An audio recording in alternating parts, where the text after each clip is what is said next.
So here we have a projectile. It's fired into the air from the top of a 200-meter tall cliff, and it's above a valley. Its initial velocity is 60 meters per second at an angle of 60 degrees above the horizontal. We can assume there's no air resistance, which we'll do quite frequently. This problem asks you, where does the projectile land, and what is the speed does it hit the ground? Now, the homework question also wanted to know the time. So all these things I have to find, and it wanted to know the x and y component velocities. All these things will have to be found along the way.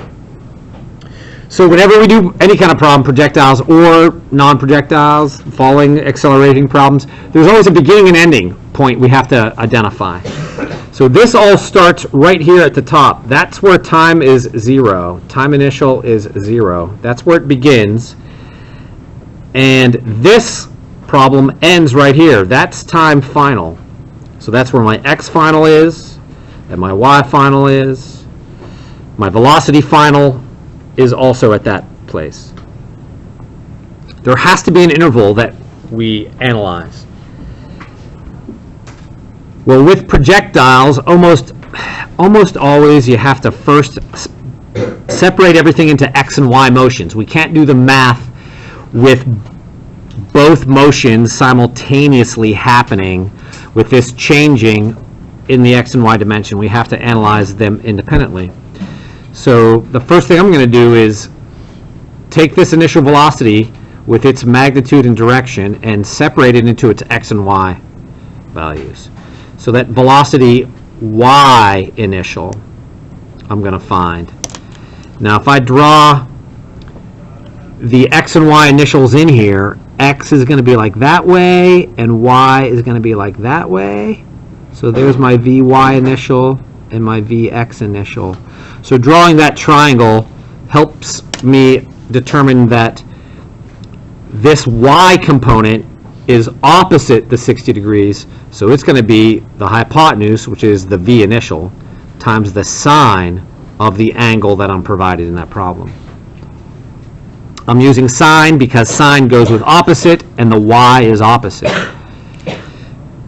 Plug in the numbers, 60 meters per second, sine of 60, and when I do that, I think I get something like 51. I'm gonna, rounds off to 52. There's like 3 digits here at least, so I'm gonna carry out 4.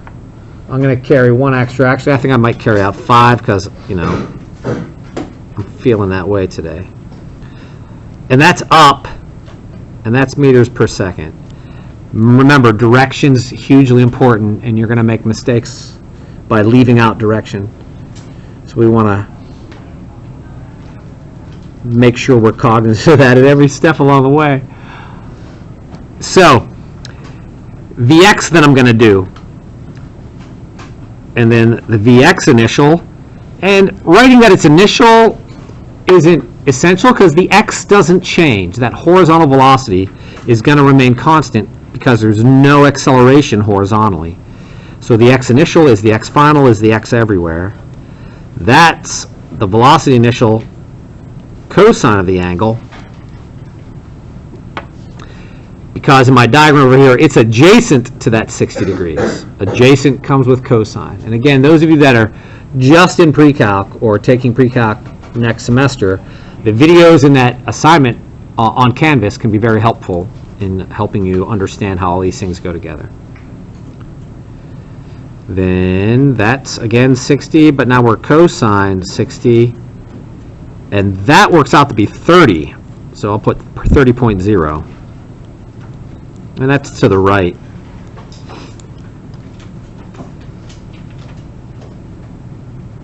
All right, I had to do that first.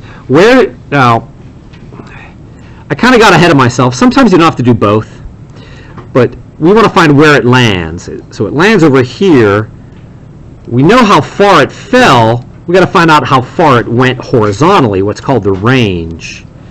So that's the x. This is x final. That's what I want to find, is x final. So I'm going to make a list of information for the y's and for the x's. So in my y list, I've already got that initial velocity. The initial velocity y, it's a positive 51.962 meters per second because it's going up.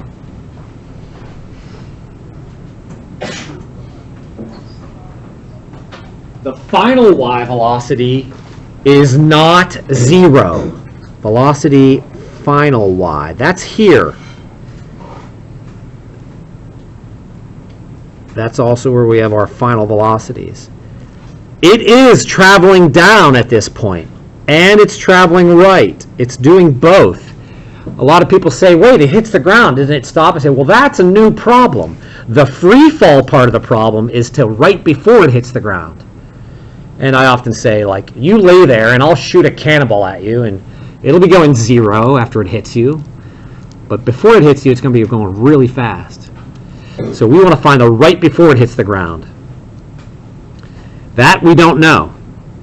And we're going to have to find at some point. Then the y initial, the position, that's up here. Now you can pick y initial to be anywhere you want. We know the change in y is 200. If I pick this top to be y initial, which is what I'm going to do, I'm going to make that y initial. That's, well, it is y initial. I'm going to make that 0. If I pick that top to be 0, I got to remember we take down to be negative, so y final has to be less or lower than 0. So y final is negative 200. Because it's below. Some people might want to make the bottom 0 and the top positive 200. That's fine. That's the same thing. I just, in this case, made it that way. Now, I didn't leave myself a lot of space here. But the acceleration in the y direction, that's during free fall, always a negative 9.8 or a 9.8 meters per second squared down. That was in that y is meters.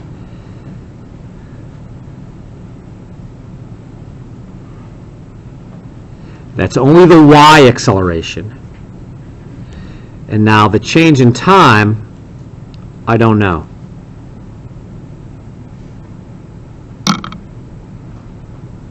So again, just looking through what I knew, looking at my diagram, identifying the interval that I'm worried about, from where to where. So these velocities got to bound that interval. These positions got to be on the boundaries of those intervals. And this time has to be the time between those places. It's all got to relate.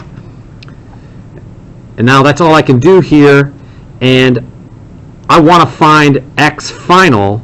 And I did all the y side, so I'm not going to find that there. But hopefully I need that. Maybe I don't. Now the x information. There's a velocity in the x direction. Some of you might want to put that there's initial and final, but it's the same. It doesn't change. You could make this whole same list. Just remember the acceleration in the x direction is 0. I'm not going to do that. I'm going to make the one list, or the short list, where this is 30 meters per second, the x velocity. The x position initial, I'm going to make that 0 over here. That's where x equals 0.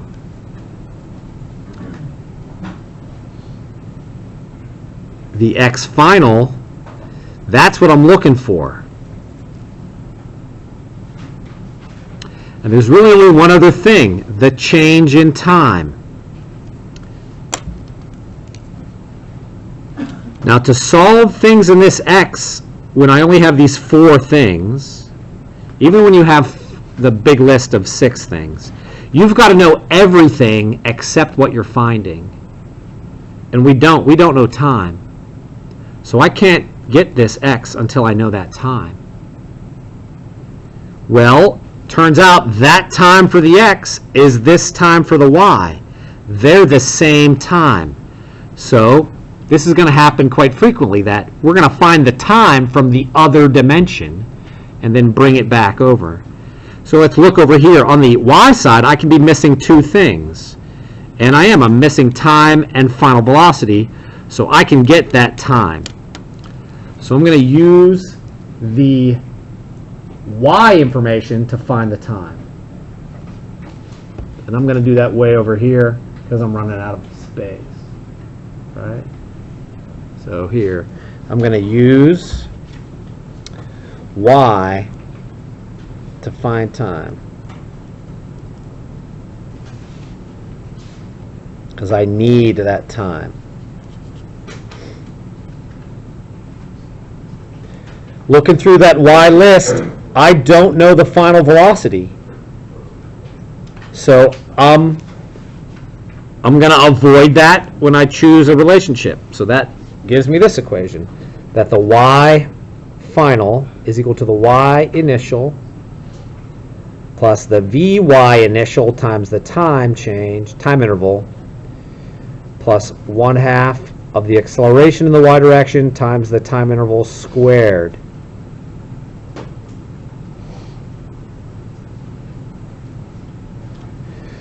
Plug in everything I know. Y final I have as -200. Equals. Y initial is 0. Vy is a positive 51.962 t multiplied by t plus 1/2 -9.8 t squared. That's a quadratic equation. I would use a quadratic solver. So I plug it into my little solver app thing, and it gives me 2 roots. It tells me 13.605 and 3, I think. 3000. -3. So I get that time is either a positive 13.6 or a -3. Well, the -3 doesn't make sense. That would be like if this parabola continued backwards and was at the ground over here, that this section would be 3 seconds long. But I want the longer section, the positive section. So there's my time. So I found the time. That's something it asks for in the homework. But here it's something I need to find out where it lands. So now I've got this time. It's 13.6. So to find this position final, I just use x final equals x initial plus vx delta t. So x final equals 0 plus 30 times 13.6. And I think I get 408 or something like that. 408.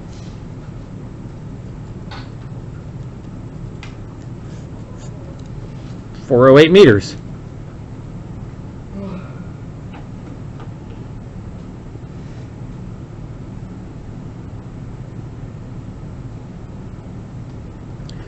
Now what speed does it hit the ground with? Speed is the overall, the magnitude of the velocity. It's not the x, it's not the y, it's that combination of the two, the actual how fast is it moving, but not worried about which way. But to find it, I need the x and the y. So speed is going to equal the Pythagorean theorem sum of the two components. So the x never changes, the y does. So I got to find this y velocity because I already got that x. So that x I found up here, it doesn't change. The initial and the final are the same. The y, I now got to go back. It's the same interval. I'm still going from the top of the cliff to the ground, so I can use all this information. And I've got a bunch. I've got lots of information, so I can choose lots of different equations. I'm going to use this equation that gives me the velocity final in the y direction if I have the velocity initial in the y, the acceleration in the y, and the time. I'm going to use that equation because that's pretty simple. No squares, no like coefficients, nothing. It's pretty straightforward. And so that initial velocity I found earlier is positive 51.962. The acceleration is negative 9.8. The time, 13.6. And when I do that, I get negative 81.36. Does negative make sense? Yeah, because it's going down. It's going down. It should be a negative number. That makes sense. All right. That's just the y. So I now have to put that, whenever it says speed, I need x and y, and I got to combine them to get the overall magnitude of that velocity. And I pop that all in here. 30 squared plus 81.36 squared, the square root of that. And I'm squeezing it in. And I get 86.7.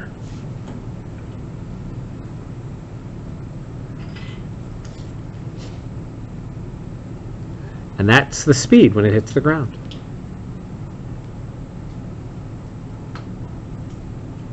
Hope that was helpful. I just recorded that, so I'll post that in Canvas so you can watch it.